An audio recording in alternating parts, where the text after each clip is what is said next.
Hello and welcome to Exhumation Station, where we dig up and investigate some lesser known gems of horror fiction. On this channel, we will typically focus on horror fiction of a vintage variety. However, today I'm coming to you with more of a recent release. However, it is set in the 90s, so I think it qualifies to my pre-prescribed format. The book I am reviewing today is entitled After the Pink Moon by author Reyes, published on April 8th, 2025, so definitely a new release, hot off the presses. And this book came to my attention as the result of Amazon's effective marketing tactics.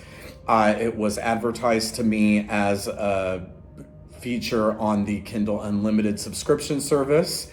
And the cover, as is the case with many of us, the cover initially caught my attention, but once I read the description, I knew I had to check it out. I'm sure that many of us have certain aspects of horror or horror tropes that we are automatically attracted to for whatever reason, and whenever we come across it, we have to consume it.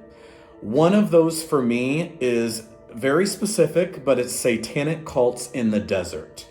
This originally came to my attention at least a couple years ago. I was listening to an episode of the popular radio show Coast to Coast AM, where there was a guest featured that night whose name is M.L. Bierman. He runs a YouTube channel called Mojave Mysteries. I'll link it down below.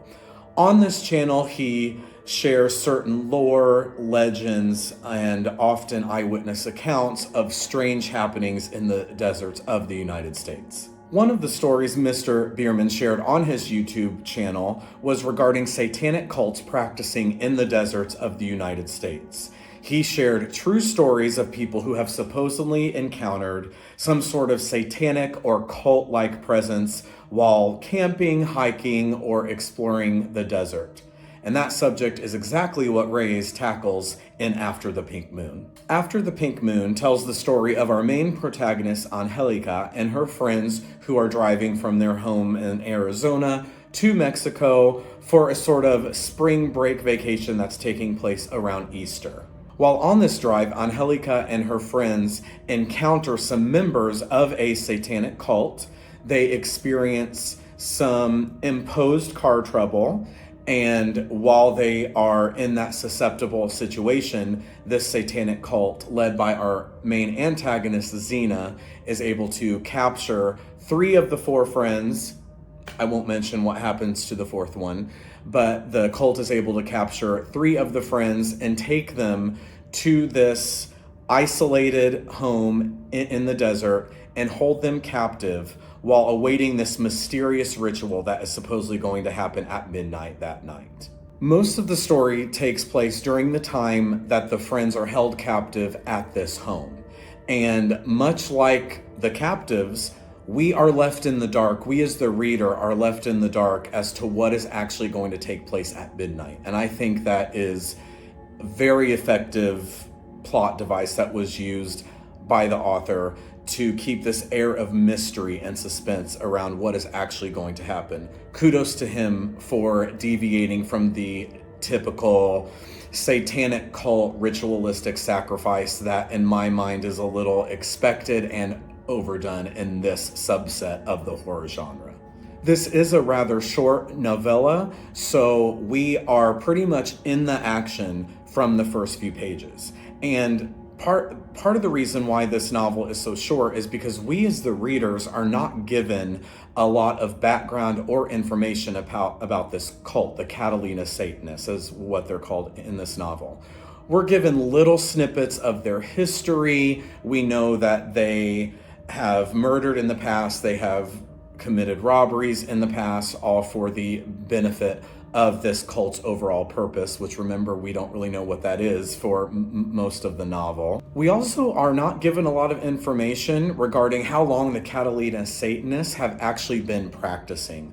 We do know that they've been around for at least one generation. The cult was started by Xena's father, who has since passed away, and Xena is left to lead the cult in their endeavors. Usually for me, reading something without a lot of backstory or a lot of information is pretty frustrating, but again, I think this was a very effective and intentional decision by the author, again, to keep that air of mystery around the story and keep the readers engaged, wondering what is going to happen and why we're here in the first place. The other thing I really enjoyed about this novel was the setting. I think that the desert, the American Southwest, the Mojave Desert, all of these unexplored, isolated areas that I've actually visited, even in the middle of the day, very creepy. You often do not have cell phone service. If your car breaks down, you're kind of on your own, and there's something inherently unsettling about the desert setting. And the fact that this concept is supposedly rooted in reality based on what I learned from Mr. Bierman and his YouTube channel just made the scares of this book that much more effective for me.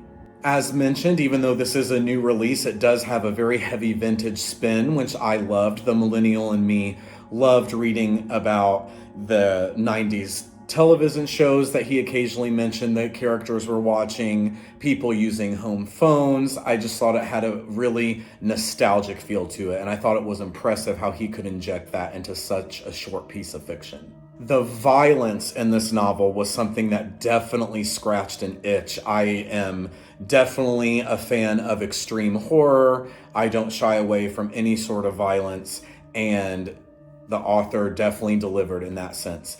In particular, there is a scene involving goat's blood. I know I say that and you immediately think you know what's happening with it. Goat's blood, satanic cult. Again, we've seen that before.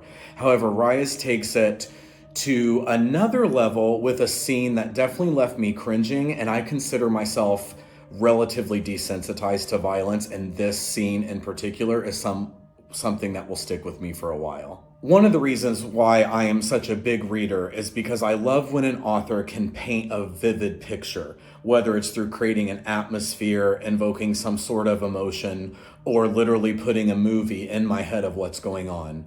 And the author here definitely did that, especially when it came to the climax and its twist ending. Again, I won't spoil that. I definitely want you to check out this book. But the climax was so visually stunning in my head, that alone makes this book worth checking out. I mentioned that this is a short novella, and it is even advertised as such on the cover, so I knew what I was getting into. However, when I was finished with the book, I found myself craving more. I wanted this to be a full-length novel. I wanted to know more about the cult's history, how they started, some of their shenanigans of the past. I also want to know what happens after the end. What has happened to our characters who have survived now that the cult has achieved what they are looking for? How do they progress past this? I don't know, but I feel like he may have been setting us up for a sequel I am definitely a proponent of, and I would really hope it's a full-length novel because I want to dig deeper into this cult. There is one side character. She is a member of the cult. Her name is Michelle. I kind of want to know more about her as well.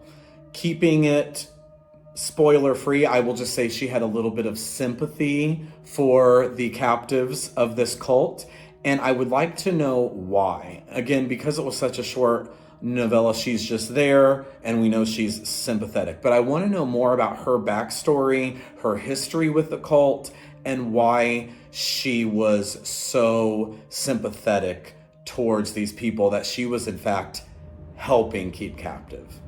I couldn't have been more happy to come across this novel. I cannot wait to check out more from this author who before this I had not ever heard of, if I'm being honest. Cannot wait to check out more.